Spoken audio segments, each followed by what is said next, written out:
Halo Sobat pencinta Donghua, kali ini kita akan melanjutkan cerita Battle Through the Heavens Benua Kaisar.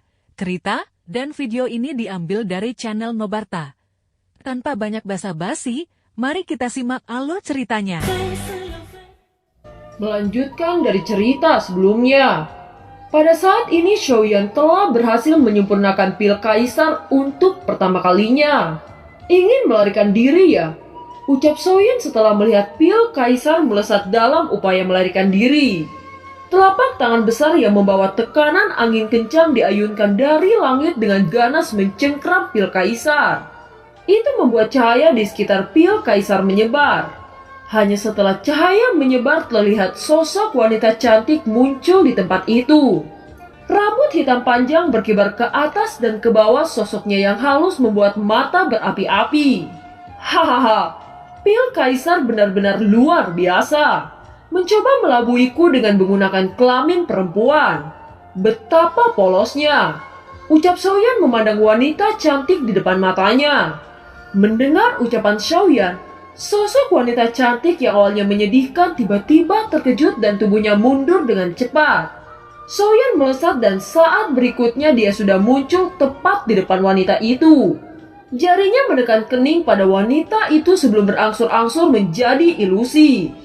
Selanjutnya itu berubah menjadi wujud aslinya yang berbentuk pil kuning pucat. Xiaoyan mengambil botol giok dari cincin spasial dan memasukkannya dengan hati-hati. Kemudian dia menoleh menatap kedua leluhurnya di samping dan berkata, "Terima kasih atas kebaikan leluhur," ucap Xiaoyan. Xiaolong dan Xiaoli mengangguk dengan puas. Bakat anak ini dalam memurnikan obat benar-benar luar biasa. Di antara orang-orang keluarga Xiao, aku takut bahwa jenius seperti itu tidak akan ada bahkan di seluruh benua kaisar, ucap Xiaoli. Anak kecil, kamu sungguh luar biasa. Walau pil kaisar ini bukanlah kelas tertinggi, dengan mampu menyempurnakan pil kaisar itu sudah melebihi prediksi saya. Sekarang karena kamu sudah menyempurnakan pil ini, maka saya akan memberi hadiah kepadamu, ucap Xiaolong menjentikan jarinya dan sinar cahaya menembak langsung ke alis Xiaoyan. Informasi alkemis dan pil tiba-tiba muncul dalam pikiran Xiaoyan. Kelas pil dibagi menjadi 10 peringkat di benua ini, yaitu mulai dari 1 di peringkat kaisar. Kedua dan ketiga adalah peringkat Orde Kuning. Keempat dan kelima adalah peringkat misterius. Sedangkan keenam dan ketujuh adalah peringkat legendaris. 8 dan 9 adalah yang disebut peringkat langit. Kemudian yang terakhir adalah peringkat ke-10 yang disebut peringkat dunia bawah. Banyak alkemis yang tak terhitung jumlahnya tidak dapat menerobos sampai akhir kehidupan mereka. Kesulitan melompat satu tingkat berkali-kali lebih sulit dibandingkan di benua Douqi. Ini menyebabkan alkemis yang tak terhitung jumlahnya terjebak karena tingkatan tersebut. Di benua kaisar hanya sedikit alkemis orang yang memiliki tingkat misterius. Dan bahkan di tingkat langit keberadaannya sudah tidak ada lagi di benua ini. Adapun alkemis tingkat dunia bawah, sepertinya keberadaannya yang mengerikan seperti itu sudah melebihi benua ini. Di atas tingkat kaisar, kekuatan jiwa dibagi menjadi 3 tingkatan. Alam jiwa, roh jiwa, dan dunia jiwa. Namun hanya sedikit orang yang benar-benar melangkah ke tingkat roh jiwa. Kebanyakan orang di benua kaisar masih bertahan di tingkatan alam jiwa. Adapun tingkat dunia jiwa, itu adalah keberadaan yang langka. Tingkat dunia adalah tingkat yang legendaris. Dikatakan bahwa orang yang kuat dari kekuatan jiwa dapat melakukan perjalanan ribuan mil. Bahkan mampu merasakan hal-hal yang berjarak ribuan mil atau bahkan lebih jauh lagi. Kekuatan alam jiwa di ranah kaisar hanya dapat dikatakan tidak berharga. Mengetahui informasi ini, Xiaoyan tiba-tiba memiliki tekad untuk mencapai tingkat seperti itu. Bocah, meskipun kamu telah berhasil memperbaiki pil kaisar untuk pertama kalinya, kamu telah dipromosikan ke salah satu dari mereka. Tetapi jika kamu mempelajarinya sendiri, masih sangat sulit untuk naik ke tingkat Orde Kuning kelas 3. Mengapa kamu tidak membiarkanku untuk mengajarimu? Ucap Xiaolong. Xiaoyan menatap tatapan Xiaolong dan langsung menjadi cerah. Orde Kuning tingkat 3 merupakan pil langka bahkan di benua Kaisar. Di benua Kaisar hanya ada beberapa alkemis yang mampu membuat pil Orde Kuning yang mencapai tingkat 3. Xiaolong adalah orang pertama di benua Kaisar yang mampu membuatnya, namun sekarang usianya sudah tua. Kamu tidak harus memanggilku guru. Aku hanya akan memberimu resep dan mengarahkanmu ke beberapa metode pemurnian.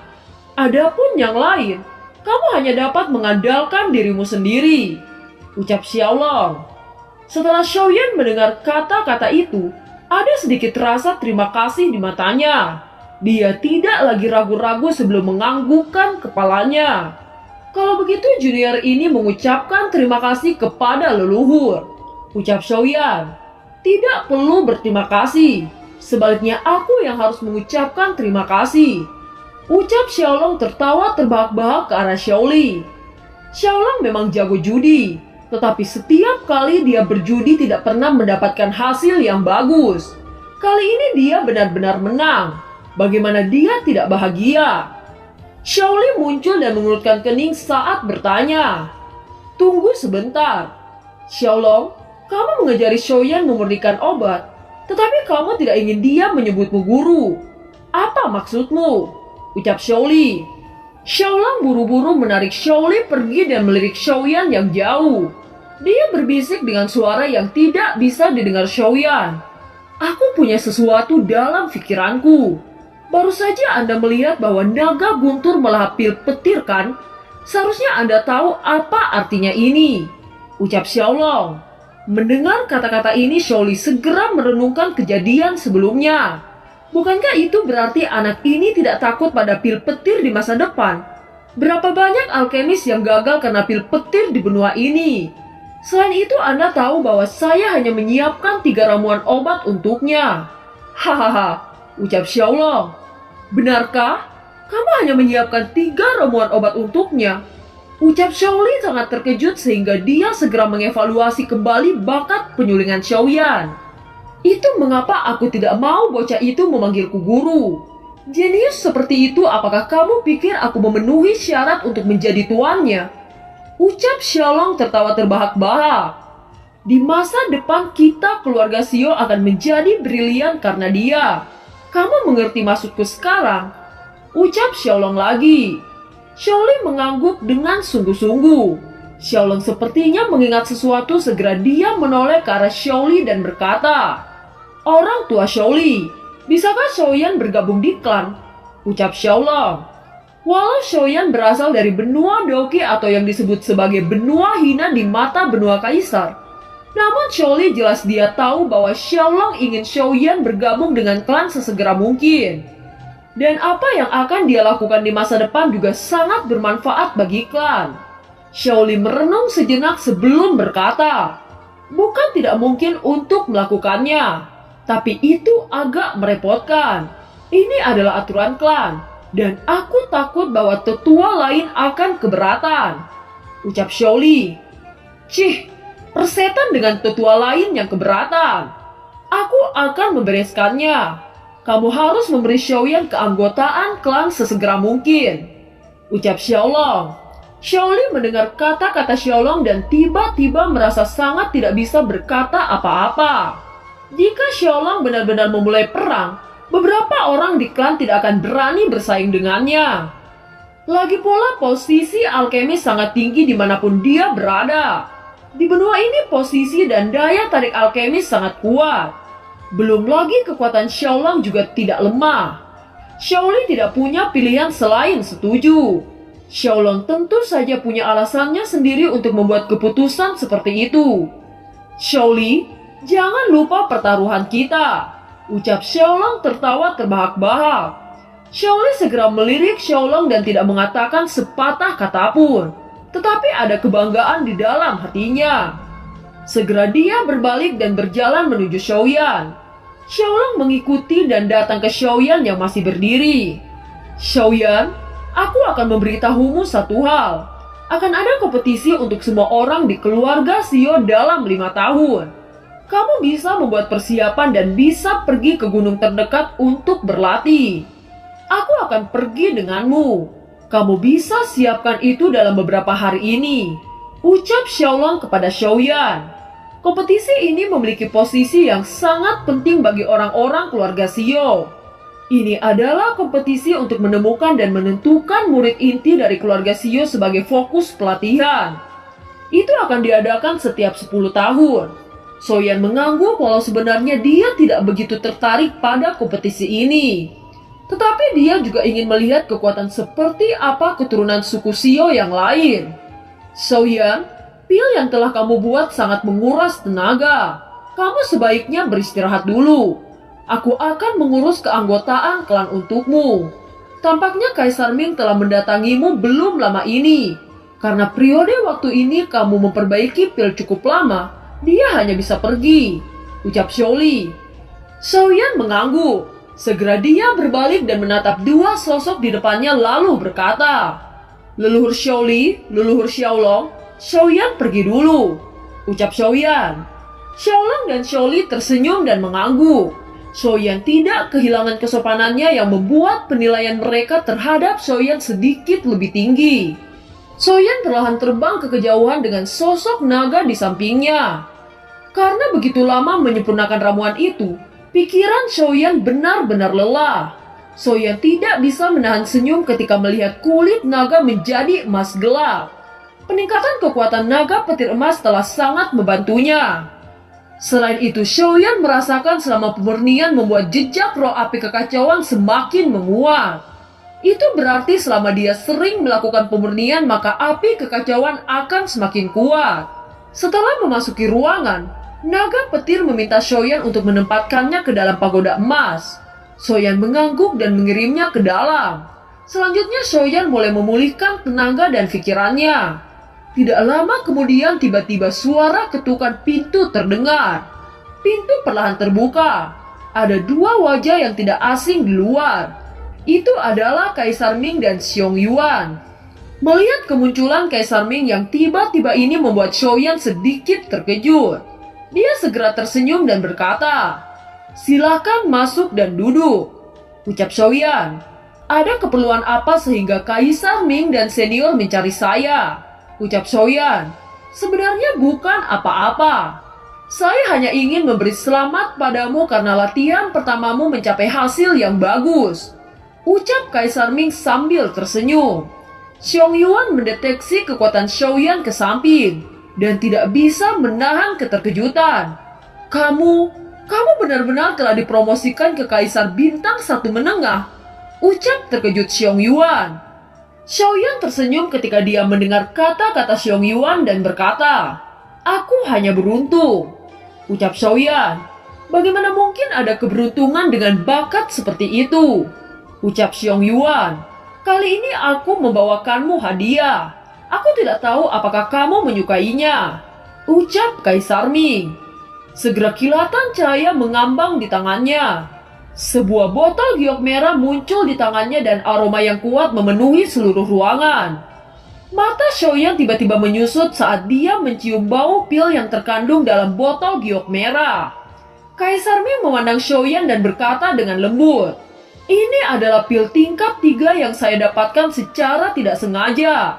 Itu dapat membantumu untuk kultivasi," ucap Kaisar Ming. Kaisar Ming menyerahkan botol giok ke Xiaoyan. Xiaoyan tidak ragu-ragu saat mengambil kotak giok dengan aroma yang kaya. Hanya menyerap aroma saja memiliki kekuatan seperti itu. "Aku benar-benar tidak bisa membayangkan betapa mengerikan energi yang terkandung dalam pil obat ini," gumam Xiaoyan. Orde kuning tingkat 3 adalah pil yang sangat langka. Tidak disangka-sangka Kaisar Ming sebenarnya bersedia memberikan ini kepada Xiaoyan. Tingkat keberhasilan penyulingan Orde kuning sangatlah sulit. Bahkan hampir mustahil mengingat kekuatan Xiaoyan di benua Kaisar ini.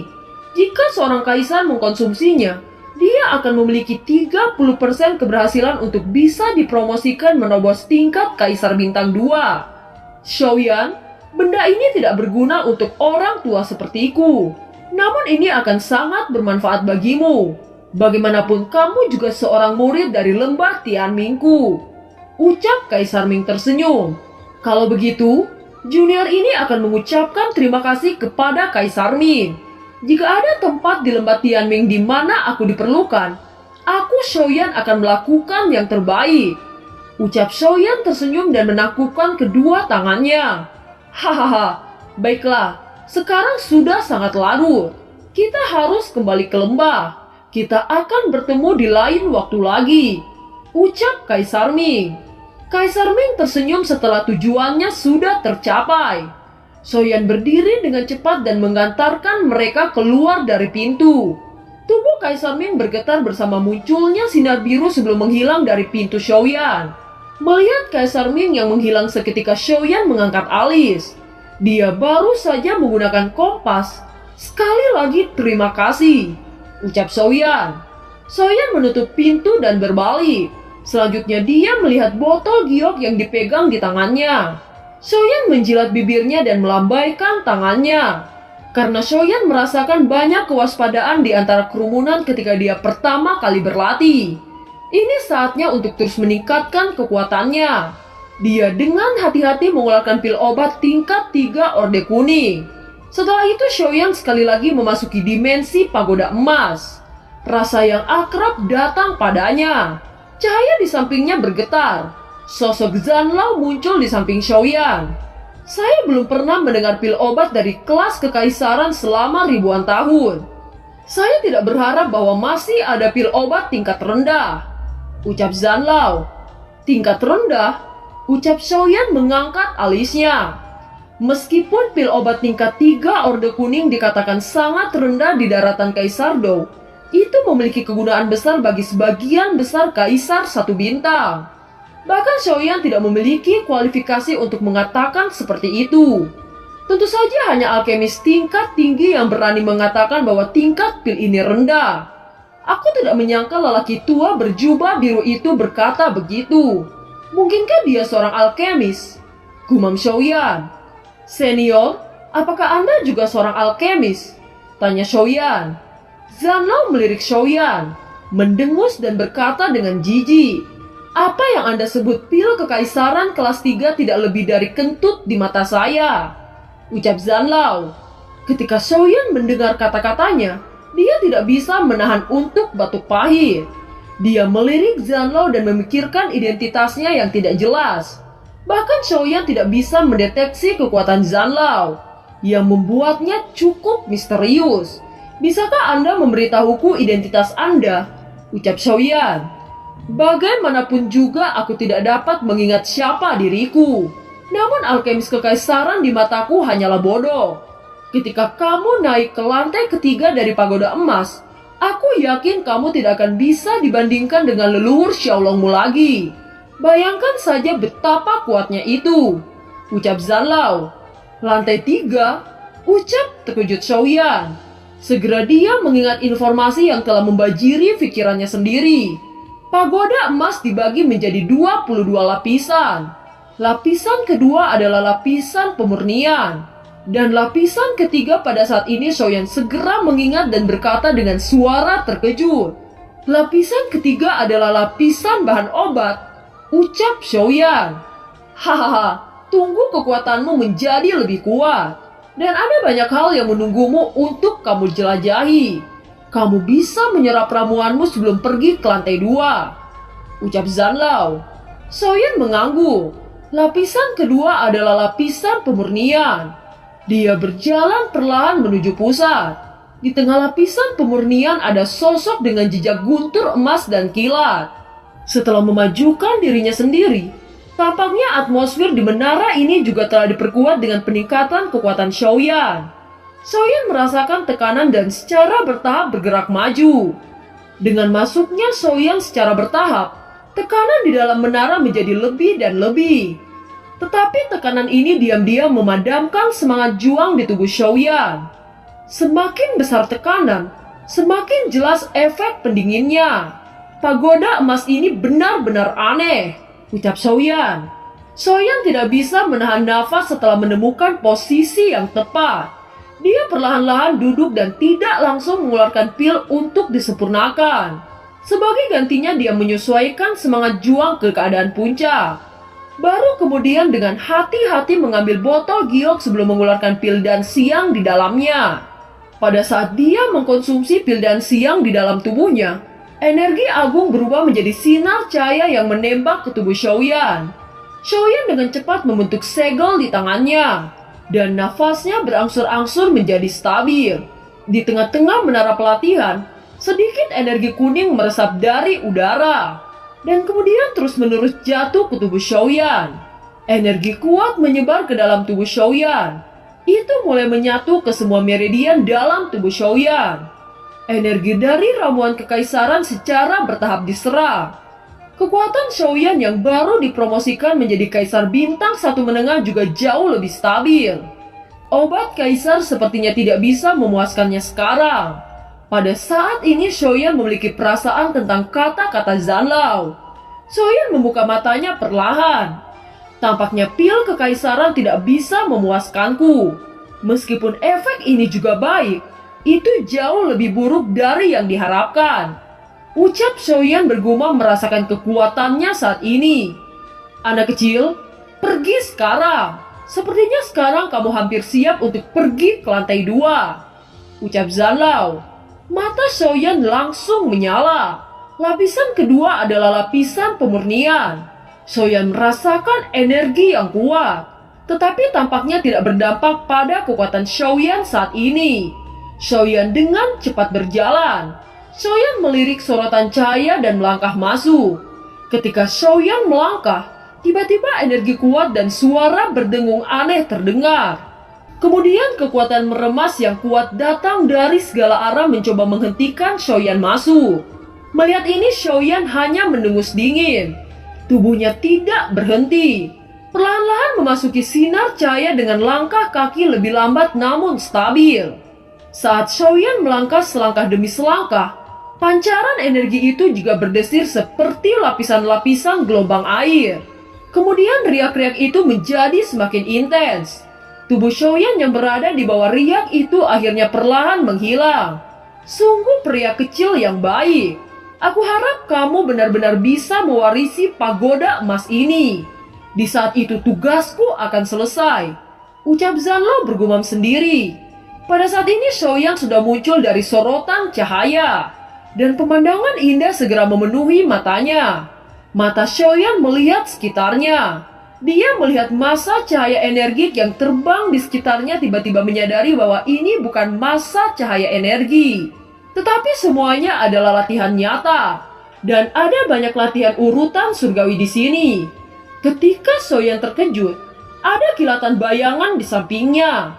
Segera setelah itu sosok Zanlao muncul di sampingnya.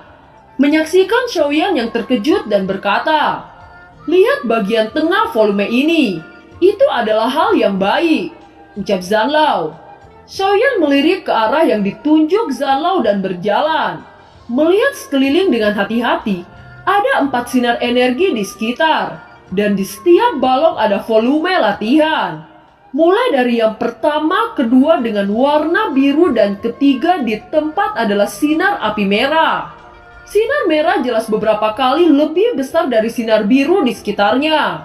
Sinar cahaya ini persis apa yang ditunjuk Zanlao kepada Xiaoyan. Beberapa sinar cahaya hampir mendukung seluruh lapisan pemurnian. Xiaoyan berjalan perlahan. Gugusan cahaya yang tak terhitung jumlahnya perlahan terbang di sekitar Xiaoyan. Telapak tangannya meraih gugusan cahaya merah. Saat tangan Xiaoyan meraih sinar cahaya, seluruh lapisan latihan bergetar. Tiba-tiba massa cahaya itu berubah menjadi massa energi dan menembus tubuh Xiaoyan melalui jari-jari Xiaoyan. Pada saat ini informasi yang kuat membanjiri kepala Xiaoyan. Xiaoyan segera duduk bersila dan dengan cepat memilah-milah informasi yang datang tiba-tiba. Informasi yang rumit secara bertahap diluruskan oleh Xiaoyan.